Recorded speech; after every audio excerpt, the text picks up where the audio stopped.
Welcome to Behind the Mic with AudioFile magazine. I'm Joe Reed. I have Alan Minskoff with me. He is a contributor to AudioFile, and he'll be with me for the week. Alan, welcome. It's great to be here. This is going to be a fun week. We have a very, very long opener biography, and later in the week, a very, very short but eloquent ecological book. And where are we beginning? We are beginning with the colossally long Mark Twain by Ron Chernow, and it's read very, very well. It was an Earphones Award winner and very worthy by Jason Culp. And if our listeners don't know, Jason Culp is Robert Culp's son. And a great audiobook narrator.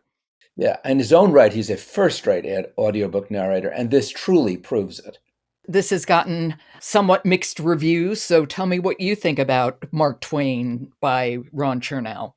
I think I liked it more than some of the reviewers, and in part because I didn't have the doorstopper of the more than 1,000-page book. So what I did, and I think you heard about this, is I made it my business to, in 2 weeks, listen to 44 hours. And the way I did that is everywhere I went, whether it was the grocery store, walking around the campus where I teach, walking the dogs an extra half hour, or whatever I could do, emailing, you know how boring it is going through emails and deleting them. Anything that I did not really need to use my brain, I was listening. I will say one important thing. The narration is outstanding, and anyone who loves Twain will learn a lot. Now, it's probably darker than some of the biographies because he does deal with, kind of the tragedy of Twain's family. 2 of his children and his wife predeceased him. And Twain is a lot in many ways. He's brilliant. He's the first sort of celebrity author, but he has some unique quirks. He went around the world and is to do a speaking tour. I mean, really around the world to pay off his debts. And of course, he's remarkably funny. I mean, and that comes through in this. But it's about a third and 2/3. The first third of the audiobook is building up this incredible career and reputation and his ability to sell books. And the second 2/3 are more of the Twain life, which, Twain had a thing for 10 to 15-year-old girls. Now, he was chaste. Let's be very careful about that. But still, he had quirks. Well, that's a quirk to be sure. And he was also very gullible, oddly enough, wasn't he? He got scammed by a lot of people. He truly did. He just wanted to believe in business opportunities that were more magic than real. And he got scammed by drug scammers and by people in tech and all kinds of things that today you look and say, how could this have been this brilliant writer? Because, of course, Twain is a brilliant writer. He's the sort of grandfather of all American literature. And you get that, too. But he is very gullible. I mean, that's a really good word for it. He just wanted to believe in this stuff. Now, how much, because he was such a prolific writer, Twain, how much did Chernow include quotes from Twain himself? Quite a lot. And that really is the brilliance of the narration. That, as you said, Culp is a very good narrator, and he does the Twain. And one of the lucky things for today is our sound sample has both. Him doing his narrative exposition and the Twain twang, as I called it in the review. Okay, well, why don't we hear it right now? Let's do it. Okay, here we go. This is Mark Twain by Ron Chernow, read by Jason Culp. I loved the profession far better than any I have followed since. The reason being quite simple.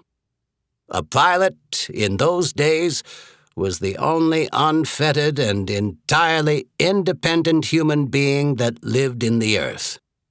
In contrast, even kings and diplomats, editors and clergymen felt muzzled by public opinion. In truth, every man and woman and child has a master, and worries and frets in servitude.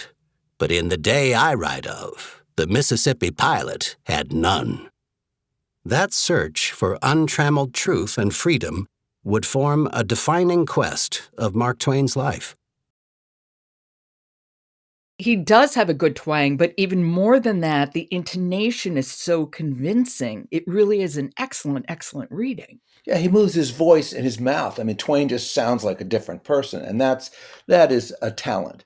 And that's why I enjoyed this so much. And 45 hours is a lot of time to enjoy. But the moment to TWAIN and the humor, I mean, TWAIN talks about what are people doing in jail? They are training for the Congress. Well, there's just 75 of those bon mots and those little witty asides, and I could have picked 15 or 20 more, and some of them are very famous. But the wit comes through when TWAIN is talking. Also, TWAIN suffered.